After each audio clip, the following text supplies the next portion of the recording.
Welcome to Playful Beginnings, a podcast about the magic of play therapy for therapists, students, and anyone interested. In our podcast, we'll explore the deeper understanding of play therapy and the skills we use when working with children. We hope to help you understand the why behind what we do and how it helps kids heal and grow. I'm Dr. Christy Opiola, a working play therapist and university professor in North Carolina. I'm Dr. Maggie Parker, a play therapist and professor in DC. Hey, Christy. Hey, Maggie, how are you today? I'm good. How are you?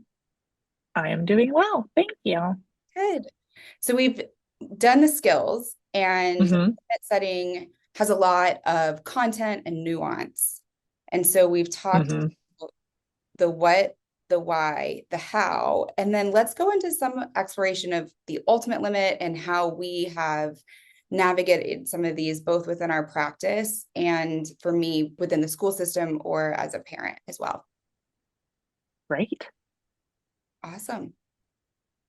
Yeah, I was sharing with Maggie as we were kind of prepping this session that I was working with a 3-year-old, and scissors were very important to this 3-year-old. And this 3-year-old also loved to use scissors in a way that were harmful to the toys and materials in the playroom. So this child would scalp the dolls in the dollhouse or scalp the Barbie dolls on the shelves,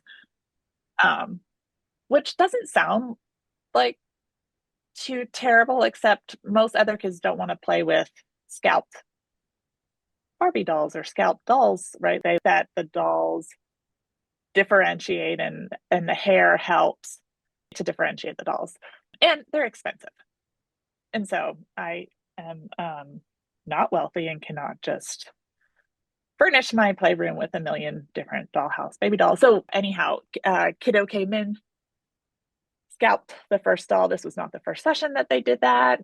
I put the limit in, went through the model 3 times. I know you really want to cut the hair of the doll, but dolls are not for cutting the hair off.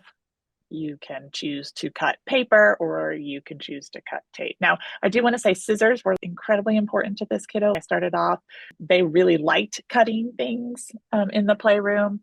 And so I didn't want to jump right away or threaten. I had to go through all 3 steps of ACT and then went to choice giving. I actually did more than 3 times because the kid was little and I could see that they were trying to make a decision. Just their desire and want was so much higher than their ability to regulate in the moment. And so did get to the point where, if you choose to continue to cut the doll's hair, you choose all done with scissors for today. If you choose to cut paper or cut tape or whatever the alternative is, you choose to continue to use the scissors for today. And after I think 4, maybe 5 times of going through that, they decided not to use scissors for the rest of the play session today. I didn't take it away forever. I think it's important that this is it's not a long-term consequence. We want to give kids lots of opportunities to re-regulate themselves. And in a week, he would have that opportunity again. And he did say several times, but just for today. I'm all done with scissors just for today. Yes, you can choose to play with scissors again next time.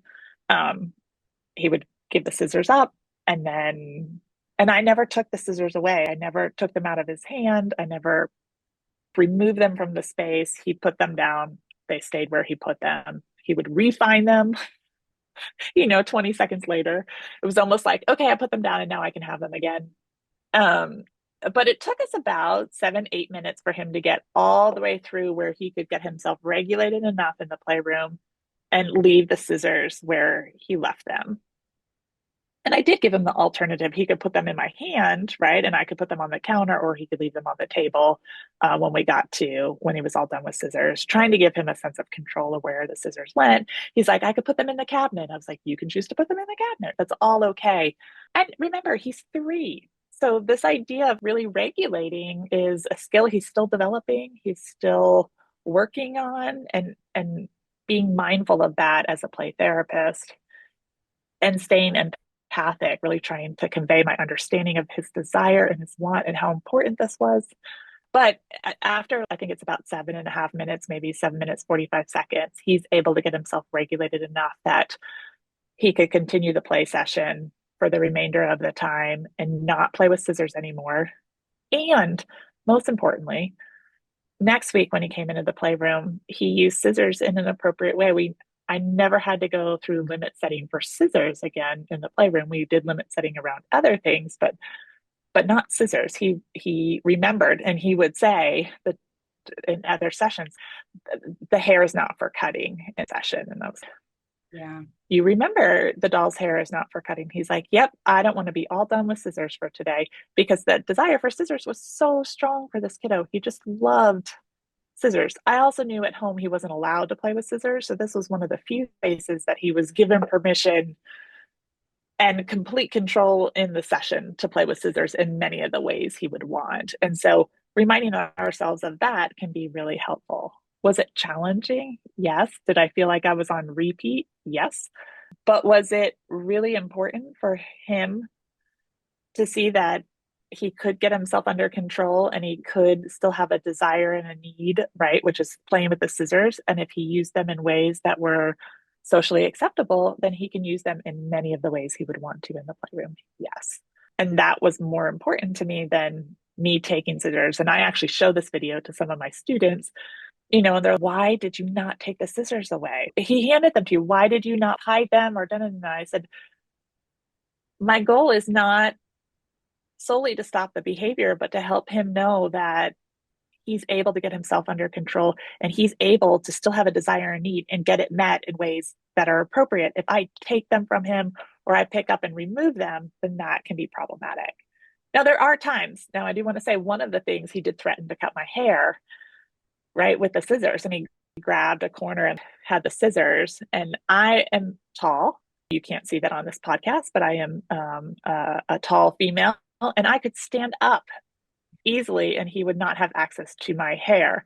Or as Maggie has shared with me, Dr. Bratton said you could also put your hand over his hand with the scissors and lower the scissors so the threat is not immediate. So you won't be as reactionary in those moments. And I think those are important, mindful things. It's not about controlling. Maggie wasn't told to take the scissors away or wrestle them from the kid or, whatever. It was, you can just kind of use power of And I think, extremities to help, like, cue to the kid that that's not going to be acceptable too. And I will say, most importantly for this kid is I stayed empathic the whole time. I never got too firm, or I didn't threaten, or I didn't do other things, because that would have really escalated him instead of to de-escalate to get himself under control. And so we are the thermostats in the room, and we have to remember that when we're doing limit setting and advanced limit setting for kids. yes. And I think, what you're saying too is that, yeah, we can say do it 3 times and then do this and then do it 3 times. I think sometime, or we can say do the ACT. There are going to be times that you kind of have to deviate. And so being very aware of that and flexible is going to be really important. And the time Christy's referencing was my first ever play session.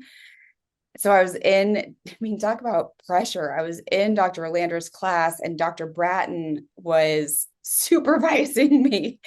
And this child just so quickly, right? It happened so quick.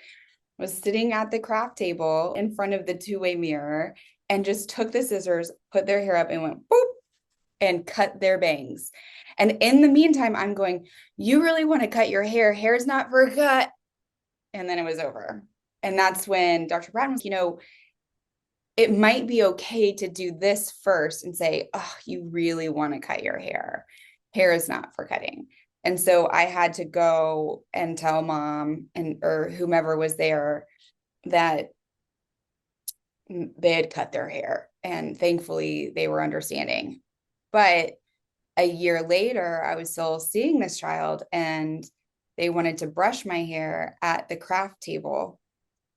And there were scissors right there. And I was like, And so I had, thankfully, again, it was that two-way mirror. So I could kind of have my eyes as to what's happening I didn't take the scissors.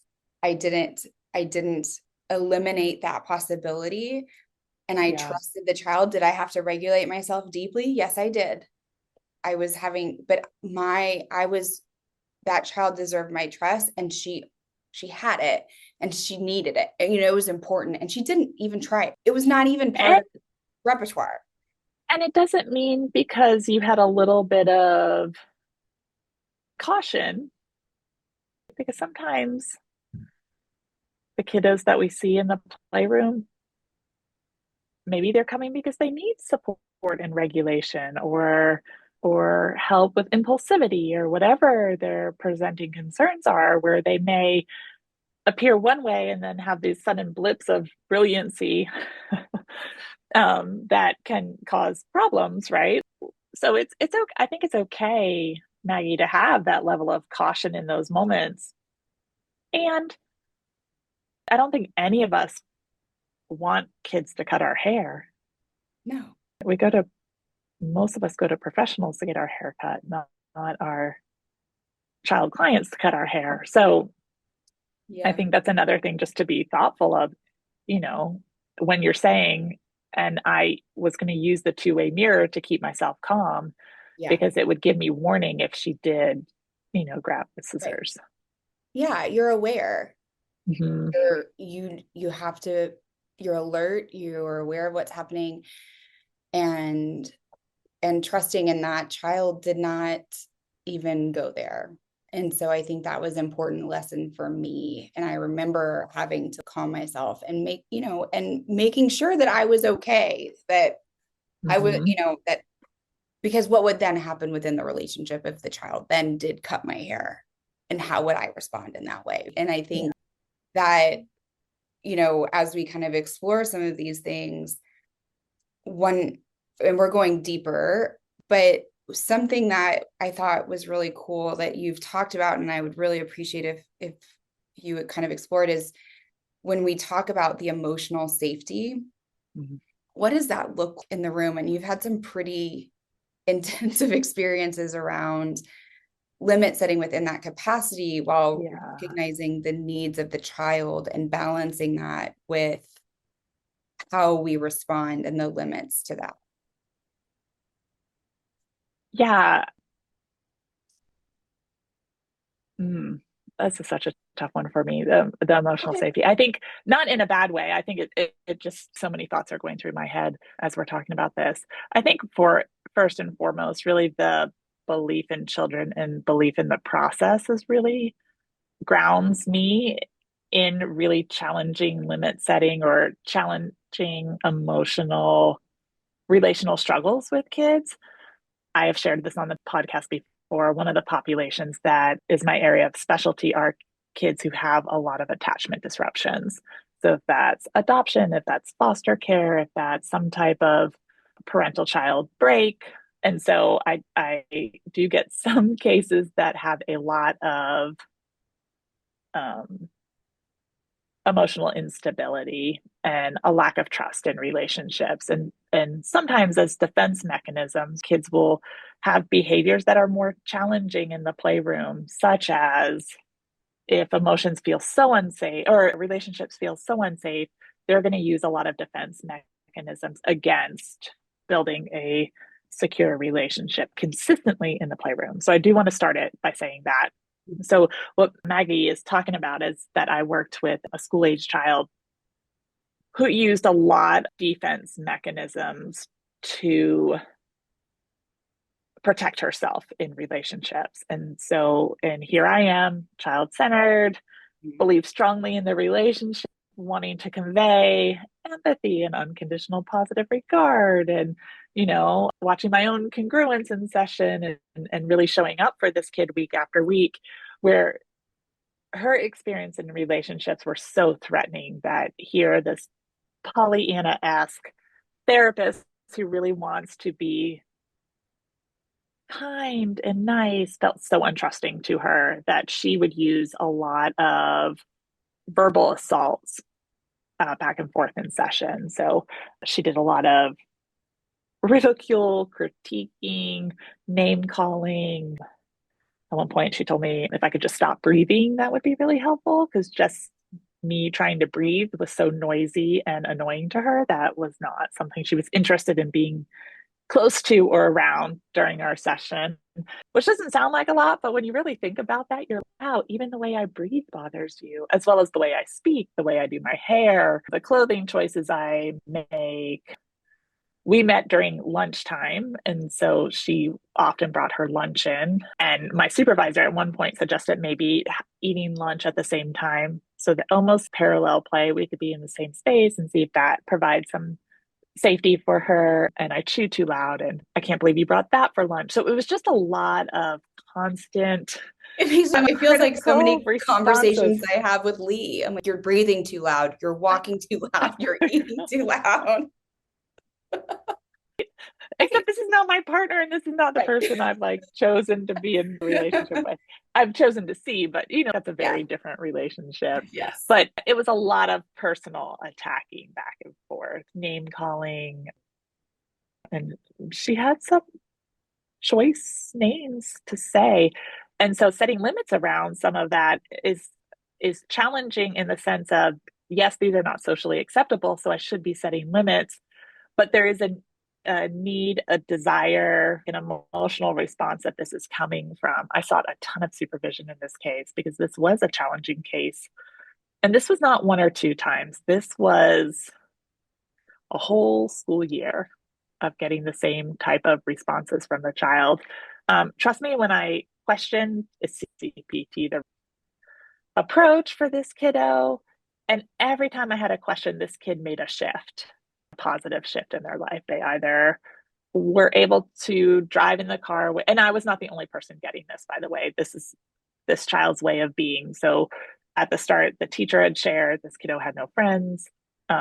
This was not someone people chose to engage with in the classroom, on sports teams, and she would not be picked. And they would ask to not even have to pick her compared to picking her last in for games or projects or at PE or anything like that. So this kid got a lot of messages of rejection. Family, same way, related to family. I remember meeting with the parents at one point, the message I got, this is just her way of being, and we've kind of given up on thinking that she will be any different. And I don't really think therapy will be helpful in any way. And I think we just should all accept that she's an unkind person. And I was like, ooh, that hurts. And so rejection from parents, rejection from siblings, and not because they were just so hurt in the relationship, right? And so really had needing to manage this carefully so that she wasn't also getting rejection from me. But she made a lot of shifts. So I would say I was not okay being I was okay to being cursed at, but there were some curse words that I was not going to be okay with. So the B word, maybe I might not be okay with that, or even something more, see you next Tuesday. I might not be okay with that word, or some other very vulgar ways of, Maggie just got the see you next Tuesday, Yeah. vulgar ways of responding to me that I would set a limit.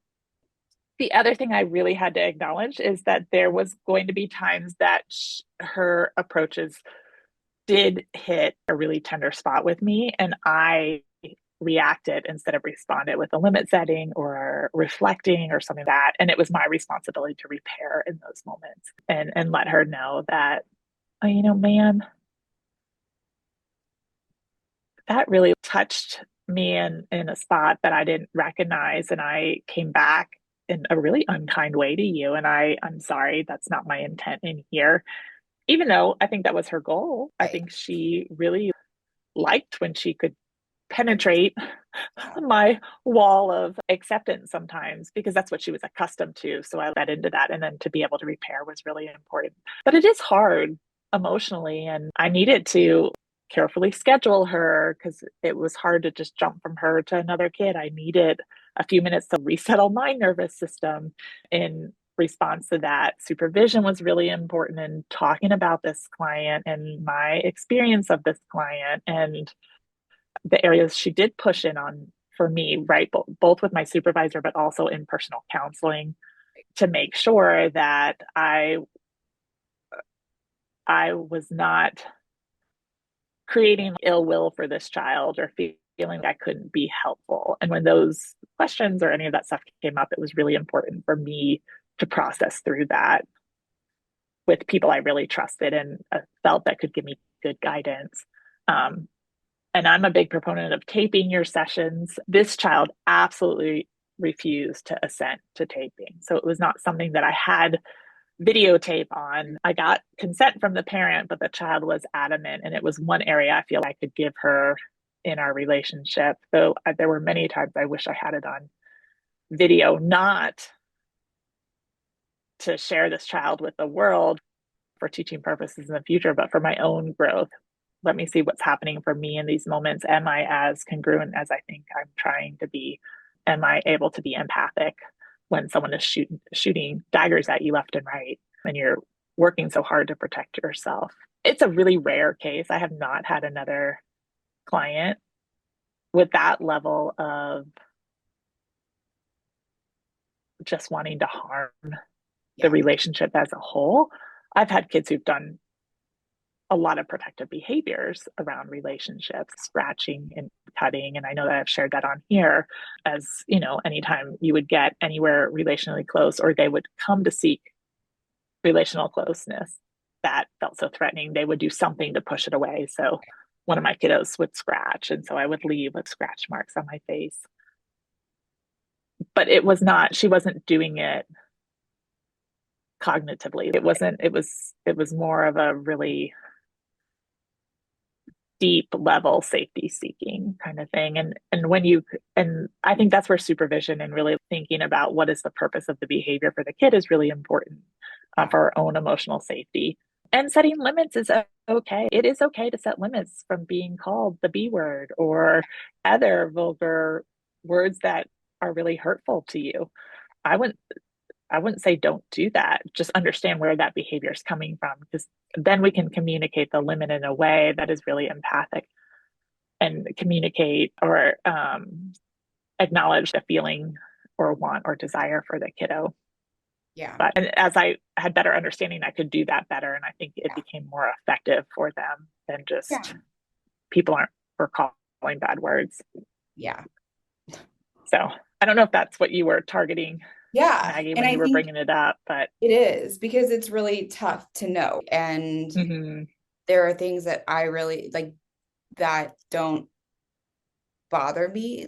And I worked in a juvenile detention center, so lots of relational trauma, lots of trauma. mm-hmm, And, you know, there are things that would happen that I'm like, that's okay, right? You can yell, you can do this. And then there are things that feel a little bit more less emotionally safe in that space, whether they're calling each other names in group or they're calling me names or they're calling themselves names.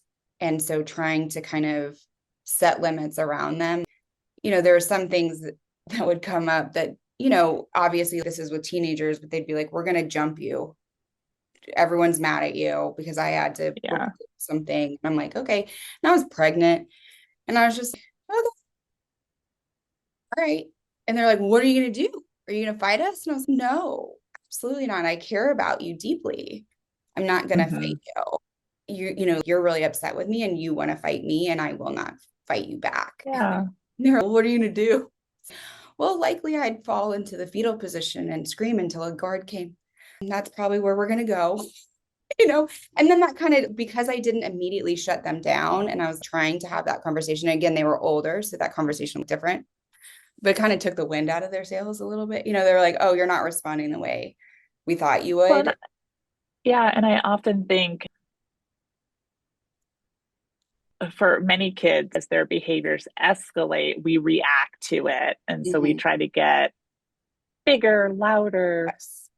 more demanding, controlling over kids. And if you're listening, you can't see this, but I'm kind of raising one hand over the other. Yeah. So as that creates this power struggle, then the child is going to escalate above you to feel more heard and understood and convey their message. And then all of a sudden we're just climbing this ladder to Right. see who finally gets to the top. That's going to either chicken out or jump off, or everyone's going to, do something that we regret. And that's what that sounds like. And instead of they kind of raised the stakes. And instead of you raising with them or coming in for power, you were reflecting, understanding. So kind of setting the temperature that that is not going to work for me. Yeah. Right. Or I'm not going to respond to that in the way that you're hoping. And so they could have, and sometimes kids will escalate more. And this happens with limit setting sometimes. We'll see this play out. They'll escalate some more. So they walk one step up the ladder, but you're not getting on the ladder. You're staying on firm ground. You're really setting the temperature, setting kind of the status in the room. That tends to de-escalate kids at some point because they're not getting the reaction that Right. they wanted out of you. And because you didn't react and you were just very matter of fact, they're like, oh, okay, well, All right. that didn't work the way I wanted. Okay. And I think I have two examples too of parenting, how this has come into play. And this is when they were younger. Mm-hmm. Um, when setting limits as a parent, especially if it's in public, I think there's also this fear of judgment. I think it's a tough time to be a parent because everyone can record you at any point and put you on social to shame you, right? Yeah. So I had that in the back of my mind when I tried at one point, and I was like, if you choose not to put on your shoes, you choose to go to school without your shoes. And I'm trying to, carry all of the bags and the diapers and everything. And it was cold outside, and a parent next to me in the parking lot was, wow, no shoes. And so I gave into that fear, and I was like, put your shoes on. And I forced them on. So I tried to calm myself for the next, limit setting experience of shirts. And so I was, you really don't want to choose a shirt. You don't want to do this. Shirts are for putting on. And we went through this, and, you can't wrestle a 3-year-old. It's like they become octopi and can maneuver themselves out of all things. And so I stopped and I was like, okay, if you choose not to choose a shirt, then you choose to go to school without a shirt on. You really don't want to do this. And they walked in without a shirt. They went down the elevator without a shirt. I had people looking at me. I had enough social capital within this space that I knew that this was a safe space for my child and a safe space for me. And I'm not going to get into the power struggle. And so I left shirts at school. And someone later came to me and they said, why, what's going on? You didn't have a shirt on, because they had since put a shirt on. And they said, well, I chose not to. And to me, that was a win. Mm-hmm. I was like, okay, so you're accepting that personal responsibility. This is kind of more choice giving, I guess, but that was what that's what they chose. And then another time it was cold outside and we were going to a friend's house, and my child was, it's my body, my choice. I choose not to wear shoes. And I was, oh man, you're really using the language. I was like, okay, well, outside is, it's cold. You really don't want to put your shoes on. Shoes are for wearing. So if you choose to go here, you choose to put on shoes. Mm-hmm. And it was an hour and a half of meltdown, of crying, and me just having to say, you are really frustrated. You really want to go to your friend's house. You can choose to go to your friend's house when you choose, when you choose to put your shoes on. And as a parent, I then started getting frustrated. And so I had to tap in to my support network instead of giving in. And so I had to tap in, and had my mom FaceTime with my daughter, and still having that, you really are frustrated, you really want to do, and just kind of reiterating that. And so I think it can happen too as parents. Now, it didn't happen, it kind of happened with the scissors. You explained that they didn't ever get to go to their friend's house because they chose not to put shoes on. And that was a tough choice. And they didn't like that choice. But that was also their choice. And so it kind of goes to limits and choice setting, but also having to remain true. There's no other, I didn't feel like there was another limit that needed to be set in that moment. If you choose not to do this, you choose to never eat again or never go to your friend's house. Sometimes as parents, but we say that as adults to do. Kids out of our own not sure what to do. And I think that's what Maggie was talking earlier, to come up with some just general alternatives, even if it's after the fact. right? For parents and teachers who may be listening, right? Sometimes it's not in the moment, but it's after at your PLC meeting or that night over, dinner when your kids are asleep. Oh my gosh, listen to what happened today. And let's think about some alternatives that I could have given, Right. which can be fun. I mean, because It's, you could be hooting and hollering of oh yeah, ridiculous choices you could give, but then coming to, okay, I'm going to feel a little more armed now in the right. future. And I think that's true. That's what happens in supervision too. Right. I wonder what alternatives we could have set here Instead. that may have met the need of the child more than getting to threat or jumping too quickly to the ultimate limit. Right. Because we didn't talk about the ultimate No, we limit, but have. there are times when, in the end, you're going to have to, in rare occasions, and I can say since I started practicing in 2012, I have set the ultimate limit, I think, twice. Same. So it's not used very often, but before you get there, you want to have and plan for other things. I think sometimes we just feel so out of control. It's where we jump too early Right. without giving kids a true chance to try to get themselves under control and in regulation. And I think even when I reflect on the time that I gave an ultimate limit, Mm-hmm. I felt very much, I'm reflecting on it now. Was that needed? Mm-hmm. What was, like what was going on for me? So in that experience, a child was really struggling to be in relationship and would often attempt to hurt me. And, we'd do all of those things, but never actually hurt. Sometimes would step on my feet. You were talking about scratching and there are limits around that, right? But this time sand was thrown in my eyes. Mm. And so I was at that point, I We're think done. out of the relationship. Yeah. And so I said, if you choose to throw sand, is you're really frustrated or whatever, and sand is not for throwing at people. And I said, if you choose to do that, you choose to leave the room. And that was ultimately what this child wanted, because being in relationship was so tough. And so I just handed them a platter of how to get out of this relationship. And they did it again. And so I think looking back, this is where supervision is really helpful. Of what's something else that you could have done in that moment that Mm-hmm. would have had the boundary without the break of that relationship in that moment. Yeah. It's not my Yeah. problem. But it happens to all of us. I mean, I don't think you're alone in that, Maggie. I think we've all been there. I was trying to think of the two times that I set the ultimate limit. Yeah. And then there's other limits I've set that I'm like, why did I do that? Like, what? There's not even a purpose. What, what was happening for me in that moment, in that day, that got me to the place of feeling like I needed this relationship to end? Yeah.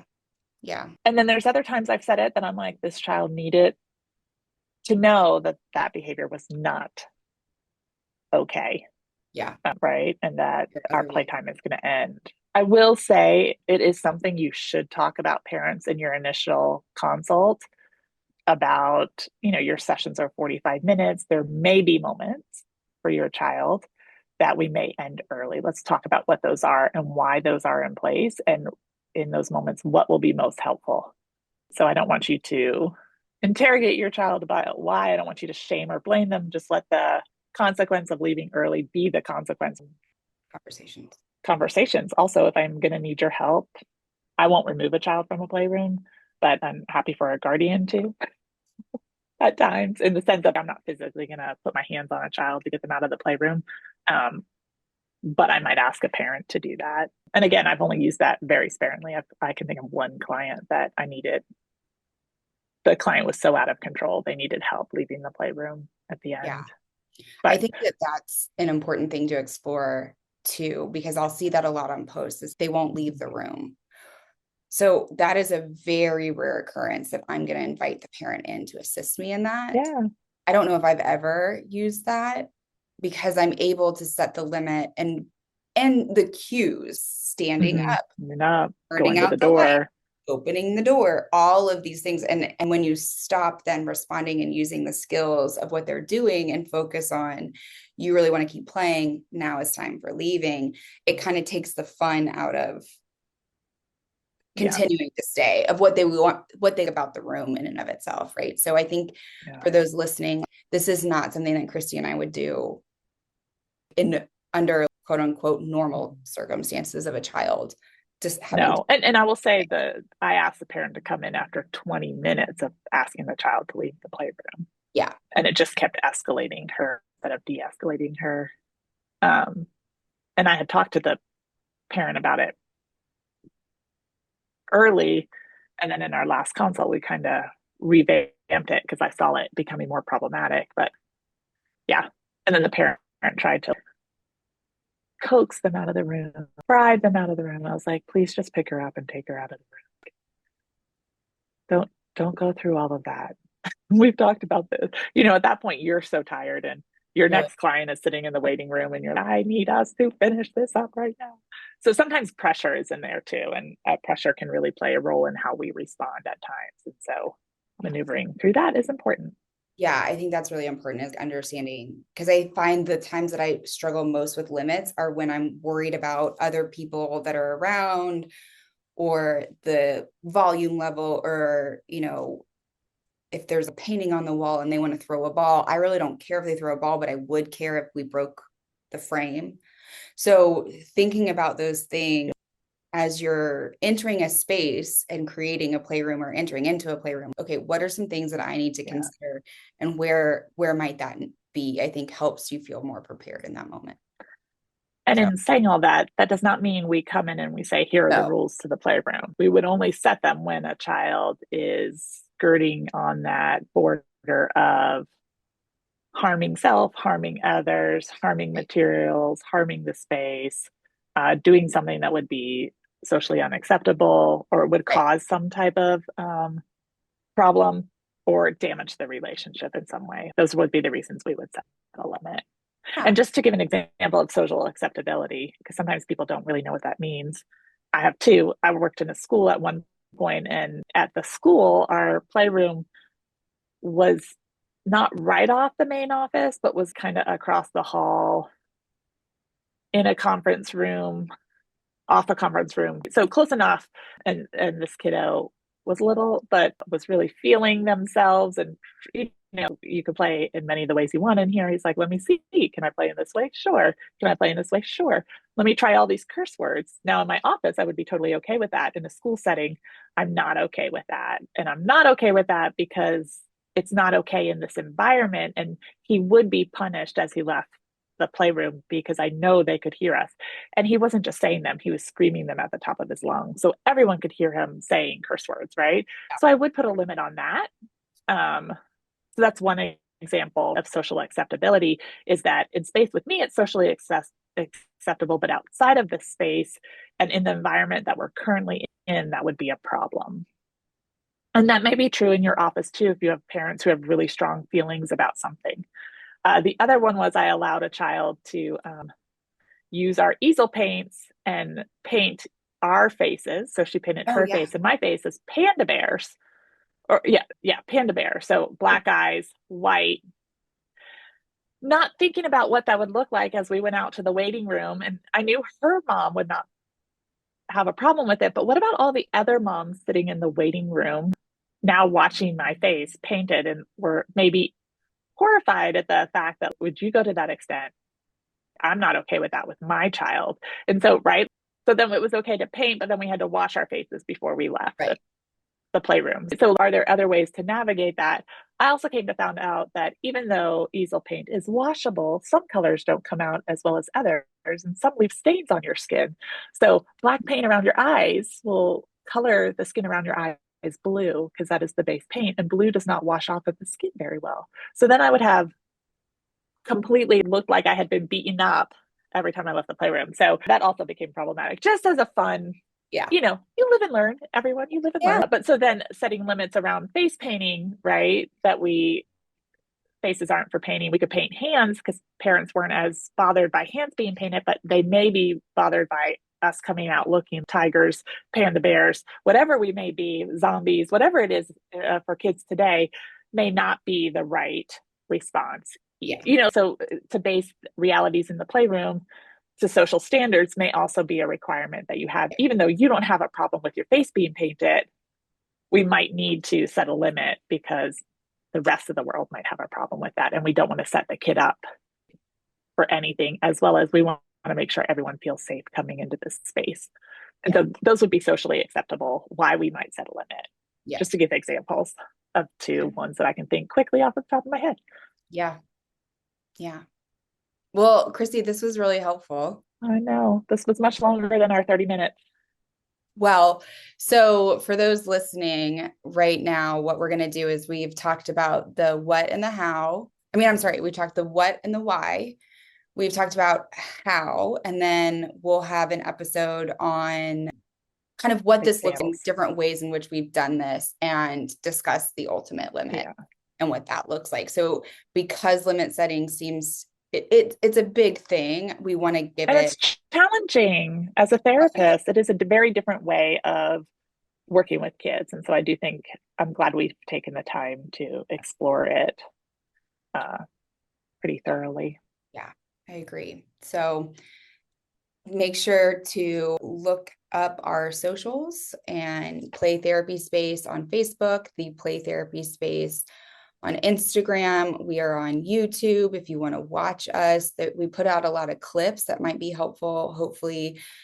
And also you have our website, theplaytherapyspace.com. I'm a little behind on sending out those one pagers to our followers, so know that they are coming. So if you sign up for our newsletter, what you get is little one pagers that come weekly or bi-weekly on what it is that we're discussing.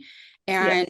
we're going to start, after we do skills, we're going to start a chapter on diagnoses. So I think that's really helpful. Tisha Moon out of the Family and Child Place reached out and said she'd really be interested in exploring what child-centered looks like within these different diagnoses that people are having. And so we'll go there too. Yeah. Which makes us want you to know if you have ideas or things you'd like us to cover, email us at info@playtherapyspace.com. You can also email us personally, Maggie@playtherapyspace.com or Christy@playtherapyspace.com. And we will do our best to get back to you as quick as possible. But that does help us design our content as we're going. So yes, we'll give you thanks a for big listening, everyone. Thank you. Bye, y'all. Have a great day. Bye. Now I gotta hold on one second. I've got too many things up. Okay.